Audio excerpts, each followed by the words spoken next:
92,9 FM Mix Radio, the best mix of music. Ngomongin soal bisnis travel nih, baik untuk perjalanan bisnis, wisata umum, haji dan umroh saat ini menjadi salah satu sektor yang paling berasa banget dampaknya akibat dari pandemi COVID-19.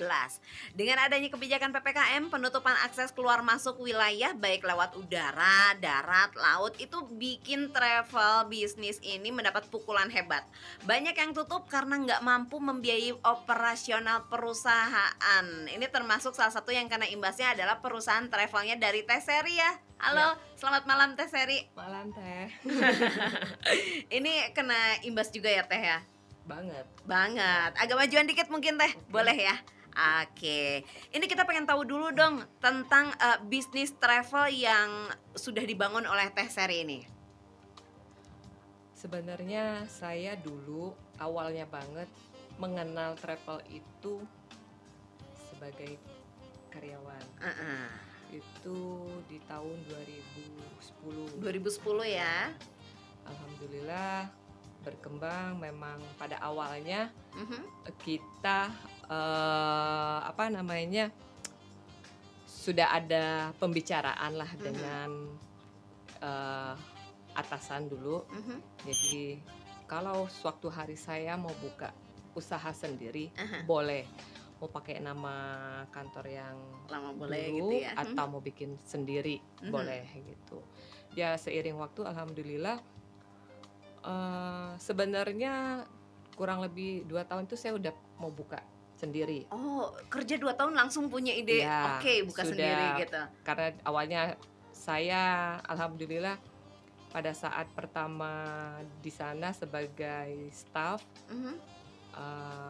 dapat posisi ya lumayan naik terus. Terus saya pikir ini saya sudah bisa nih buka sendiri, tapi kebetulan beliau belum ngasih.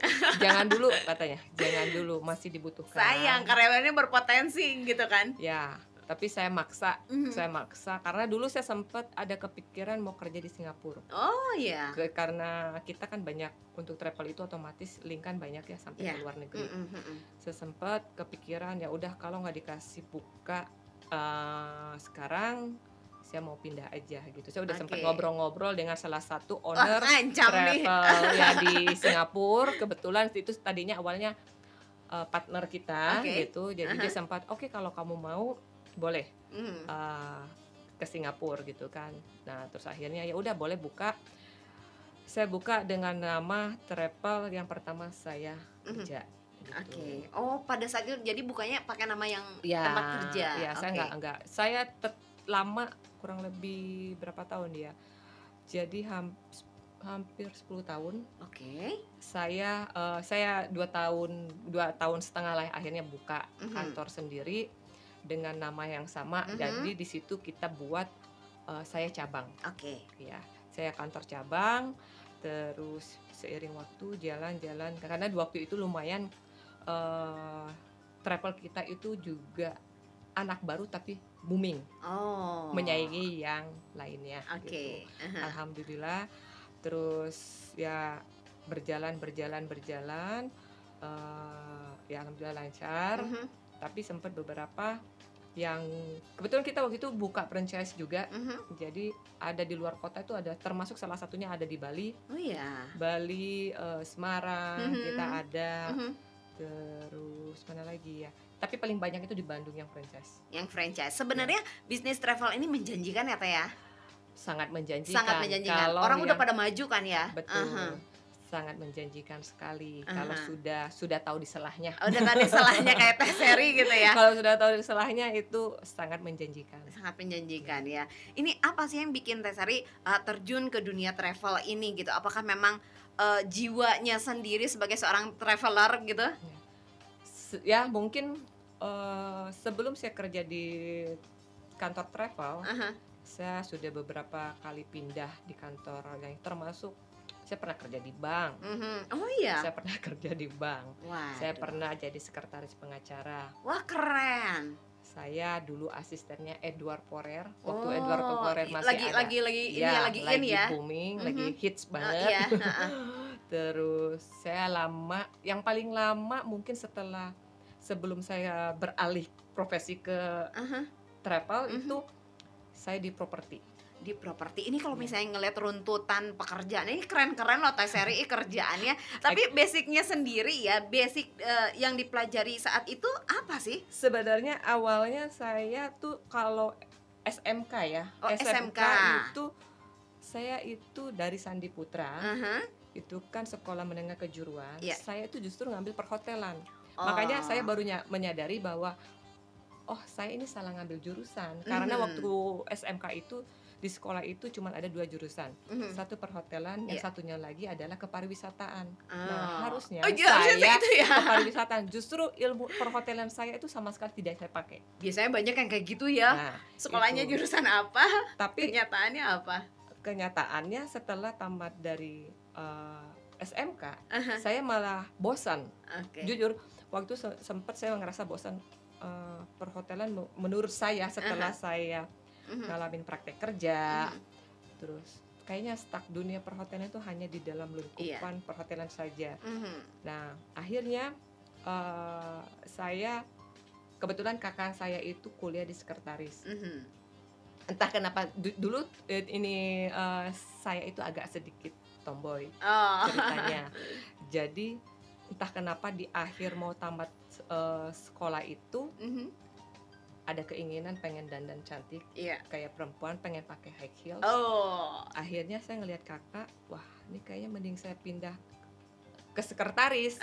Jadi saya kuliah di sekretaris. Kuliahnya sekretaris. Saya dulu kuliah di Akademi Sekretaris Manajemen Taruna Bakti Bandung yang di Jalan Riau. Gitu. Jadi saya ya kalau ditanya basicnya ya itu tadi.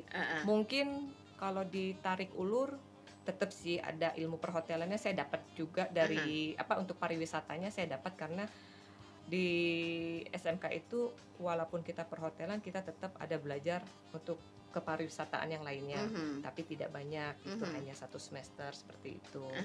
Terus mungkin kalau yang manajemennya saya dapat di kuliah ya, karena kan sekretaris dan manajemen di situ ruang lingkupnya banyak. Betul. Saya banyak belajar yang lain-lainnya. Jadi itu kayaknya ya kumpulan dari situ. Tapi berarti di situ ada banyak pelajaran-pelajaran baru yang dipelajari oleh Teh Seri ya. Betul. Saya itu justru orangnya bisa dibilang ngulik, penasaran, keponya tinggi ya. Jadi apa sih ini gitu.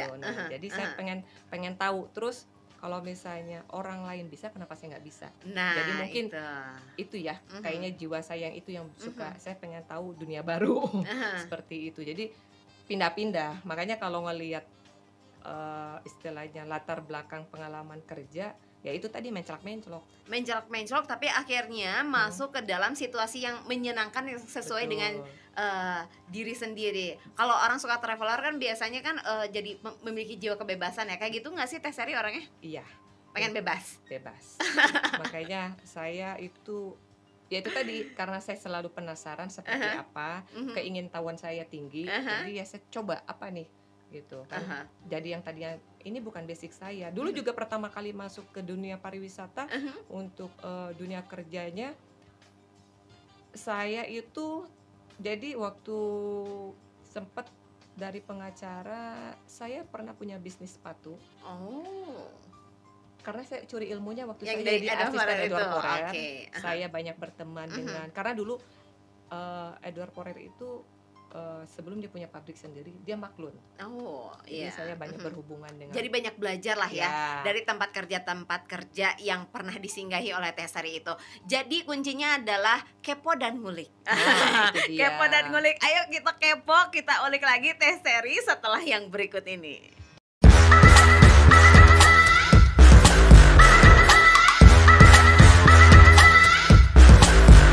Kalian yang masih stay tune di 92,9 FM Mix Radio, the best mix of music. Dan kita masih barengan sama Teh Seri nih. Teh Seri ini keren banget loh kalau misalnya kita ngelihat perjalanan panjangnya untuk menemukan sebuah titik kenyamanan. Udah berasa di titik nyaman dong sekarang? Karena corona sih jadi nggak nyaman. Sebelum corona maksudnya sudah nyaman. Oke, kayaknya saya harus di dunia bisnis travel aja deh gitu. Kalau kemarin sih ya betul sih, sudah di titik nyaman ya, sudah sepertinya emang ini dunia saya gitu. Oke, Ini dunia saya sudah pas lah udah semuanya. pas ya, karena Teh Seri ini suka banget jalan-jalan kemana, Iya. udah kemana aja Teh?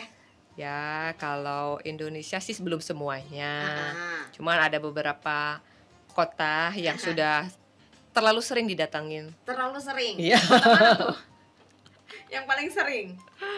Kalau kayak ke Bali itu udah kayak rumah kedua ya. Dan Wah. saya juga sempat tinggal di Bali.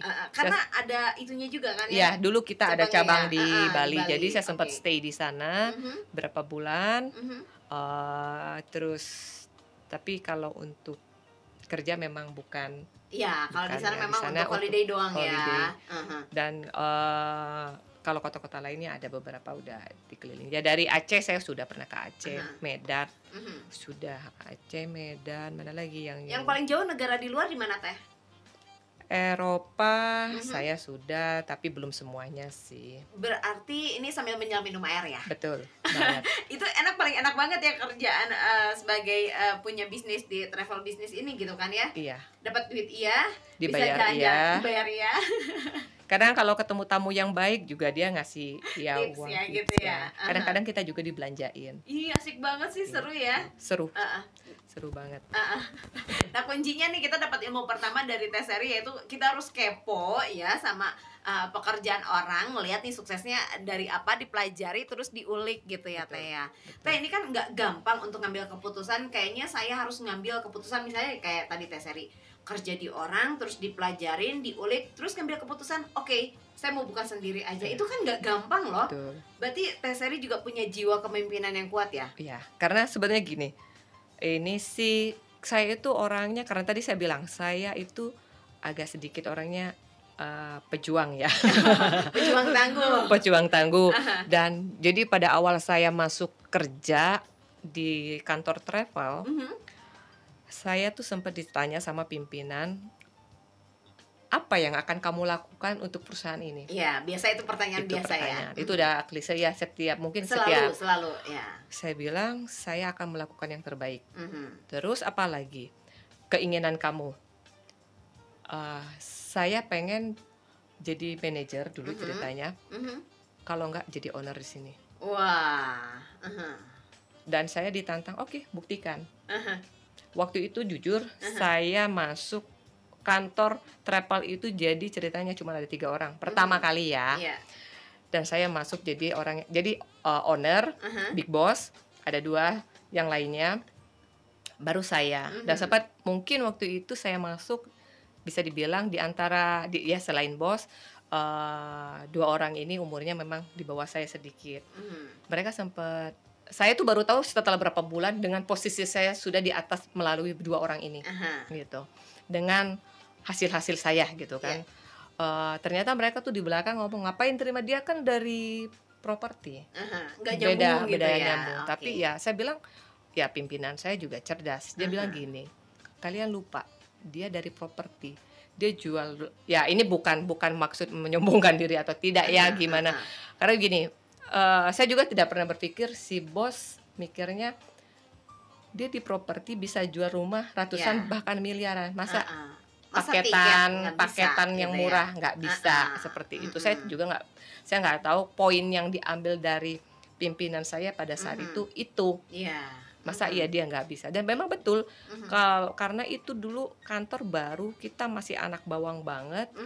Jadi waktu pada saat saya pertama kali masuk pun di kantor sudah ada tour. Jadi termasuk owner jalan bawa tamu, yang 2 bawa tamu. Jadi saya sendiri di kantor, saya hanya menghadap komputer dan saya harus do something. Ya itu tadi karena saya kepo, ya udah saya buka mulai dari cara berhitung untuk hitungan paket tour, bikin itinerary seperti apa, saya pelajari sendiri. Ya itu tadi. Jadi saya gitu ngulik gitu. Apa sih? Ya kebetulan ya pimpinan saya juga bilang, udah kita ada tour, buka-buka aja, baca. Gitu. Jadi suruh belajar sendiri aja, dilepas gitu aja.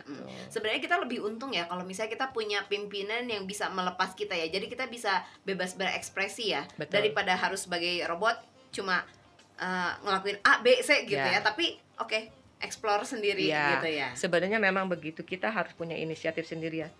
Tidak semua ya kalau dan waktu itu enaknya pimpinan saya itu sudah mengerti ini mungkin udah tahu ya kalau saya itu jiwa petualang.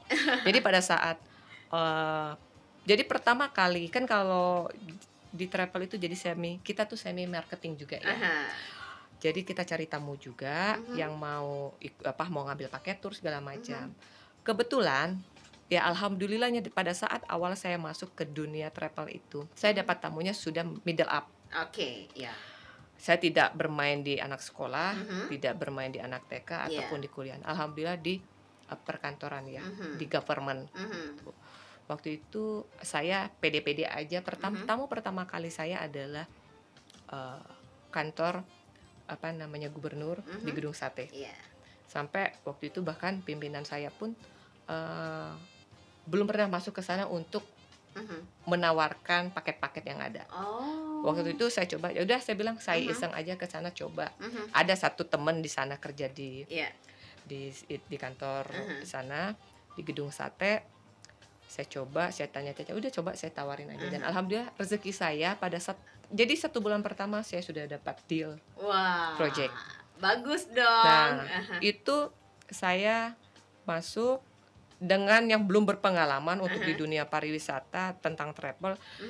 Dan itu pengalaman pertama saya harus bawa ke Bali. Ke Bali saya sudah pernah, tapi untuk sendiri. Jadi ternyata beda dengan pergi sendiri dengan menyusun untuk bawa rombongan atau grup. Jadi grup tour gitu ya. Ya, grup tour. Jadi harus ini itu segala macamnya. Saya tuh sampai bolak-balik kantor karena saya tidak tahu, tapi saya dengan berlagak bisa. Oke, mau kemana aja nanti saya catat, nanti saya buat. Biasanya saya pura-pura sok pinter aja, sok sudah tahu gitu. Itu pengalamannya. Jadi waktu itu ya, jadi akhirnya kita berangkat ke Bali dan alhamdulillahnya percaya nggak, pada saat saya lagi bawa tour di Bali saya bisa deal lagi satu grup ke Thailand. Masih dari pemerintahan yang sama di situ? Beda, dari dinas kesehatan. Jadi gini. Ya gimana kita kasih servis gitu kan ke tamu. Kebetulan yang saya bawa grup ini ada istrinya kerja di Gedung Sate yang saya bawa ini. Yang itu, oke. Bukan, si suaminya yang saya bawa, istrinya itu kerja di dinas kesehatan. Iya. Mungkin dia merasa bagus. Ya alhamdulillah kita dianggap bagus, terpuaskan. Jadi saya pada saat masih di Bali, saya ditelepon dari dinas kesehatan pengen ke Thailand. Waktu itu padahal itu masih di Bali. Lagi di Bali. Lagi bawa rombongannya itu. Di Bali, ya. Saya akhirnya sambil mencuri waktu mendampingi mereka kunjungan waktu itu ke kantor gubernur di Denpasar, Bali. Sambil nanti kan juga ada jalan-jalannya juga. Waktu itu saya kontak ke teman minta tolong cek tiket pesawat dan lain. Waktu itu lagi sempat yang heboh kapak merah. Di Thailand. Jadi kita sempat akhirnya di Thailand juga ada kapak merah. Iya kan waktu itu heboh yang kapak merah yang kapak merah yang di Jakarta itu. Ya, kalau di Thailand apa ya dulu disebutnya. Pokoknya waktu itu kita sejenis itu sejenis itulah kayak demo-demo begitu. Terus saya minta tolong sama teman untuk cek tiket dan lain-lain ke sana. Padahal saya jujur waktu itu saya belum pernah keluar negeri. Saya belum pernah keluar negeri. Terus akhirnya dibantu sama teman tolong cek tiket pesawat dan bikin itinerary. Saya sudah bilang saya kan posisi lagi di Bali, paling saya perwakilan teman yang datang ke sana nganterin itinerary-nya. Jadi soal deal-dealnya tetap sama saya. Iya, harus lah kalau nggak sayang. Akhirnya hanya di situ didatangin deal. Jadi saya bawa alhamdulillah di posisi lagi bawa tamu saya deal. Wah, happy banget tuh. Padahal saya lagi nggak di Bandung. Ya happy. Wah, bukan happy lagi, itu luar biasa. Bonus karena double ya.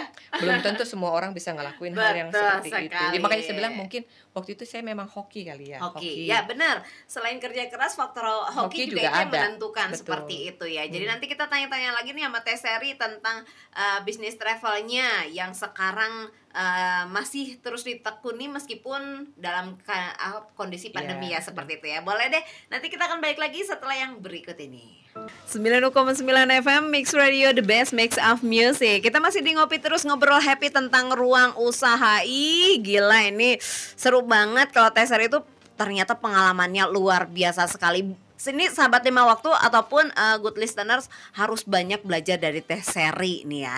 Sampai akhirnya setelah pindah-pindah tempat pekerjaan, terus akhirnya bisa memutuskan untuk oke, saya buka bisnis travel sendiri deh gitu Teh. Sekarang ngomongin tentang bisnis travelnya Teh. Namanya apa Teh? Sekarang namanya Share Holiday. Dulu Share Holiday. ya, dulu Margatur, tapi terhitung di akhir 2019 saya ganti baju. Ganti baju jadi namanya Share Holiday. Oke, ganti baju atas dasar apa tuh Teh? Begini. Rahasia. Ya. Biar lebih hoki aja gitu. Ada sedikit inilah ya karena dulu di yang baju lama. Di baju lama ya kita ada sedikit salah paham. Oke. Akhirnya kita putuskan untuk berpisah. Itu sih biasa ya kalau di dunia bisnis kayak gitu kan ya. Oke, jadi sekarang di Share Holiday. Ini tentang perjalanan kemana aja nih Teh? Share Holiday kita sama sebetulnya dengan sama dengan baju lama. Baju lama kita di sini untuk kantor travel ini kita bilang sih agent travel ya, travel agent. Kita menghandle mulai dari tur domestik dan internasional. Dan kita juga melayani untuk penyewaan mulai mobil kecil sampai bus. Mobil ya mau mobil mewah juga ada seperti itu. Terus door to door shuttle untuk ke bandara. Tiket udah jelas, tiket pesawat ya otomatis, tiket pesawat, tiket kereta seperti itu ya. Dokumen juga yang mau buat paspor, yang mau bikin visa, biar sekalian ya dipaketin gitu semuanya. Pokoknya apa lu mau gua adalah palu gada. Ya. Sekarang kan cuma kondisinya sayang Teh gitu kan, lagi pandemi ini yang berasa banget gimana Teh, soalnya kalau nggak salah hampir 30% yang mereka yang bergerak di travel agent ini pada gulung tikar gitu Teh. Betul. Jangankan orang lain ya, mungkin kalau saya sih alhamdulillah belum sih gulung tikar, dan kalau bisa jangan sampai gulung tikar. Jangan dong sayang. Jangan sampai gulung tikar, hanya kita menunggu situasi ini berubah ya, mudah-mudahan. Memang harus super sabar. Super sabar banget. Super sabar banget karena memang kalau ada beberapa teman saya sudah gulung tikar. Itu benar-benar gulung tikar. Kalau saya alhamdulillah dengan kondisi corona ini, karena di kondisi pandemi ini saya hanya cuma pindah kantor aja. Pindah kantor. Tapi aktivitas berarti masih ada? Masih ada, tapi memang tidak lebih maksudnya tidak begitu banyak di kantor. Tidak seintens dulu gitu jadi ya. Jadi saya banyak kerjaan paling saya kalau ada ya dari rumah. Karena ya ada beberapa staff yang memang kita ya sudah sekarang dirumahkan dulu semuanya. Sayang banget ya. Ada berapa karyawan Teh? Sebenarnya kalau untuk travel itu nggak perlu banyak. Saya terakhir cuma ada 2. Karena saya ya begini, kalau di kantor travel itu kita tidak perlu banyak staff, karena sebenarnya nanti lebih banyak di lapangan. Gitu. Lebih banyak di lapangan, mungkin lebih ke di kantor memang saya cuma ada 2 bagian untuk admin sama untuk travelnya, untuk urusan turnya. Jadi saya hanya ada admin dan tur. Admin ini lebih mencakup banyak dia untuk dulu sih saya ada beberapa, tapi sebelum corona ada beberapa, ini bagian keuangan, ini bagian tiketing, ini bagian tur gitu. Dan kenapa saya juga nggak ambil banyak staff, karena dalam 1 tahun itu per 3 bulan bahkan ada sampai 6 bulan itu banyak anak training. Jadi dari sekolah-sekolah bisa dimanfaatkan gitu ya Teh. Alhamdulillah kalau saya dengan senang hati saya terima anak-anak training. Kita berbagi ilmu. Tapi saya menyayangkan di Bandung ada beberapa kantor travel yang agak males-malesan ya mungkin terima anak training. Padahal sebetulnya menurut saya kita diuntungkan kok. Kita saling menguntungkan lah. Karena begini, mereka butuh ilmu, kita butuh tenaga juga. Gitu. Kita karena gini, kalau saya sih nggak mau pelit ilmu sama orang. Jadi alhamdulillahnya yang setiap tahun dari dulu, dari baju yang lama sampai yang baju yang sekarang ini kantor travel, kita itu nggak pernah kekurangan anak training. Bahkan mereka tuh rebutan pengen di tempat kita. Karena katanya alhamdulillah dapat ilmunya banyak. Dan sampai ada yang beberapa yang sudah tamat dari SMK itu mereka akhirnya buka sendiri. Buka sendiri sama travel agent kayak gini? Iya, kalau saya sih sebenarnya ada sih di kantor yang memang harus kita privatein, dirahasiakan. Ada yang memang saya buka. Makanya setiap anak training kalau saya kasih briefing, pasti saya perkenalan mereka masuk. Saya kasih tahu ya, kalian kan training kan istilahnya jangan disamakan dengan di sekolah, karena ini kalian sedang kerja nyata ya. Ya, kerja nyata. Jadi ini realnya. Kalau di sekolah itu teori. Nah, saya sengaja lepas. Saya bilang juga ke teman-teman di kantor, biarin, kalian harus keluarkan, yaitu tadi saya bilang kepo yang sangat tinggi. Saya paling seneng yang keingintahuannya tinggi. Jadi jangan, justru saya nggak suka kalau ngelihat yang anak trainingnya yang diem, robot gitu ya, robot doang. Kalau disuruh baru ini. Justru harus inisiatif, punya inisiatif tinggi. Tanya ini apa untuk apa, dan itu saya suka. Tapi kalau yang banyak diem itu, wah ini mah kurang kreatif. Sayang gitu ya. Sayang. Kalian lagi di dunia kerja, coba explore apa yang kalian dapat di sekolahan itu, coba diterapkan. Sama nggak sih gitu. Makanya saya juga nggak pernah pelit ilmu juga. Jadi saya bilang kalau saya kayak cara pembuatan jadwal perjalanan itu saya ajarkan, terus cara berhitung membuat paket tour nih mau ke Jogja ini dengan sekian orang harus kita lempar harga berapa per orang, itu saya ajarkan gitu kan. Ilmu itu ilmu bagus, ilmu nyata soalnya ya. Betul. Nah, tapi tidak semua travel begitu. Ada yang training ya sempat sih, ada beberapa anak training yang mengeluhkan mereka pindah dari kantor travel adalah kantor travel X gitu kan, pindah ke kita. Saya bilang ini udah jalan 1 bulan, kenapa tiba-tiba kamu pindah? Apa yang terjadi di sana? Kenapa? Dia bilang baru datang ke kantor kita udah dicuekin. Jadi ya sebodoh amat lah, nggak diajak ngobrol. Kan harusnya kan anak-anak itu kan perlu dibimbing, bukan dicuekin. Malah karena mereka bingung kan, mesti ngapain sih gitu kan, bingung kan kalau nggak diarahin. Nanti kita arahin kan harus begini. Makanya saya selalu kalau anak training di kantor awal masuk saya bilang silakan kalian lihat, kalau ada file-file kalian buka, nggak apa-apa, silakan. Boleh cari tahu. Seminggu pertama saya akan bebaskan kalian mau apa-apa. Nanti seminggu kedua saya akan kasih tahu kalian harus belajar ini itu. Dan saya akan selalu kalau misalnya mereka trainingnya 3 bulan, saya selalu kasih saya tes dalam 1 bulan sekali. Dan saya tidak akan menentukan hari apa, jam berapa.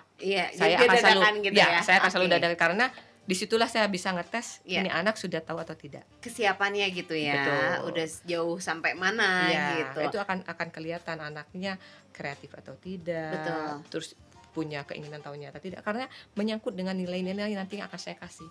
Karena pada saat training itu menentukan mereka bisa lulus atau tidak. Sebetulnya di kantor travel itu menentukan banget nyambung hidup mereka atau tidak gitu. Mereka benar-benar kalau saya nggak kasih istilahnya kasih nilai, mereka pulang dari training tidak ada hasil, mereka akan ngulang. Sayang kan ya, buang-buang waktu jadinya. Itu penentuan banget. Oke. Dan katanya nih Teh Seri juga mengalami kendala di travel agent yang sekarang sedang dilakoninya, karena sempat ada pekerjaan-pekerjaan yang terpending juga. Pekerjaan apakah itu? Nanti kita akan cari tahu setelah yang berikut ini.